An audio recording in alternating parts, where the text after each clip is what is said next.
I was afraid to die all the time. So I was always running away from the fights. Sure. So to me, it's really important to be here. So I just wanted to say thank you at first. Hopefully when people see the film, they'll be pleasantly surprised by how it's actually a good movie. It's not trash. Yeah. On your knees.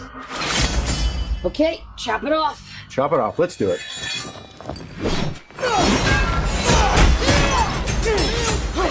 So thank you very much for being here with me, guys. I was in the panel yesterday, which was amazing, and we had the opportunity to watch that scene with a very beautiful reference, an Easter egg from the D&D animated series.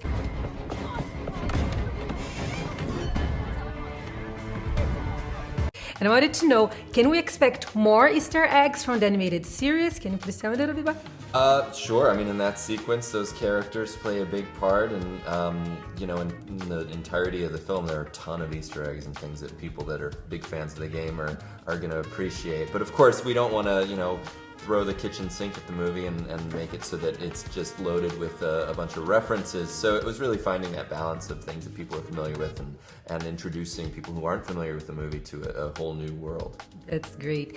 You were a producer of great MCU movies such as Spider-Man Homecoming and also Iron Man, Guardians of the Galaxy.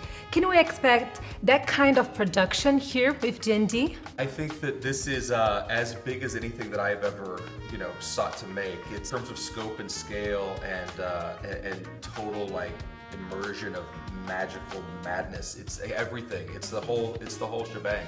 It really is a massive film. In the way that those early Marvel films had that great sense of heart and humor, we have that as well. So I think it really runs the gamut of spectacle, heart, laughing, having a great time, and really, really great characters. So I really think it's in that tradition. Oh, that's great.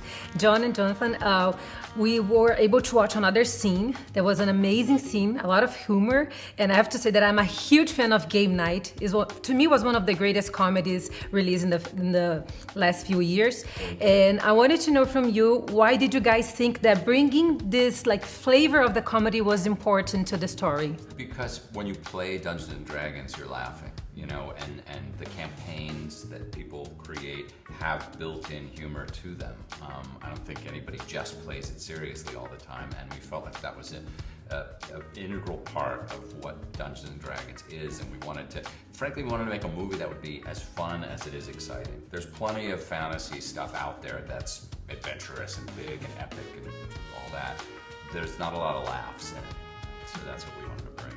I just heard some rumors before I was coming in that the movie is actually really amazing. I don't know, some insider, that information just came to me. And I wanted to know from you three the expectations, because I have to say, as I was saying before, I used to play Dungeons and Dragons when I was a kid. So to me, this is a very special moment. So I wanted to know your expectations to the release, especially here in Brazil, because you guys saw the reaction from Dungeons and Dragons, because we grew up with this animated series, so there's a lot of love involved. Oh, absolutely. I mean, I think there are a lot of preconceived notions attached to something that's this big. Usually, you're expecting something that's kind of run-of-the-mill, down the middle, safe.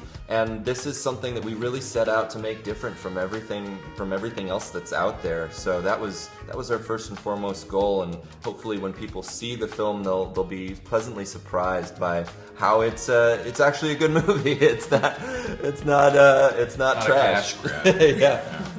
I'm already impressed with the scenes that we've watched, and I know you guys also brought animatronics to this movie, which I think is extremely important because we are in a very digital era. It's good to go back to the roots. So please walk me through this process of bringing animatronics to the movie. When you do something well, it's a blend of animatronics, of CG, of practical shooting, and you can't tell where the lines are. And I think that's what they've done a really great job of, is working with world-class visual effects companies, but also with Legendary, which makes incredible animatronics. And I think a lot of people aren't going to be able to tell what's real and what was there and what wasn't there. That's right. And it keeps them guessing. It makes it hard to figure out where the line is, and you end up creating a new world, which is great. And for us to finish, I wanted to know from you, how was your experience with Dungeons and Dragons while growing up? Did you guys play the game when you were kids?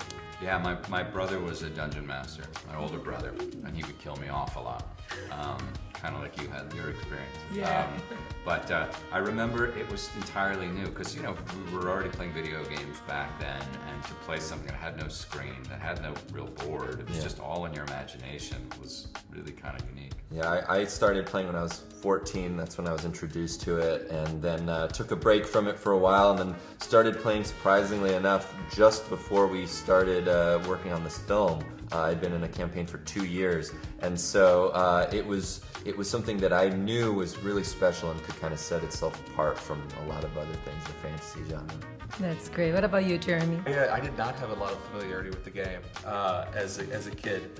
I grew up overseas. I wasn't really have access to it, and so I've kind of come to it later in life, and it's been so fun to dive in and learn and find out what fans love about it, and work to try to bring that to life and to really understand the fandom has been really fun. Oh, that's nice. Guys, thank you so much. Thank you. Thank you. Appreciate it. To you. And Joan, can I just say how much I love Freaks and Geeks until thank this you. day? I just love that show. Thank you so very much. It means much, a lot. guys. Thank you so much. We'll be ready.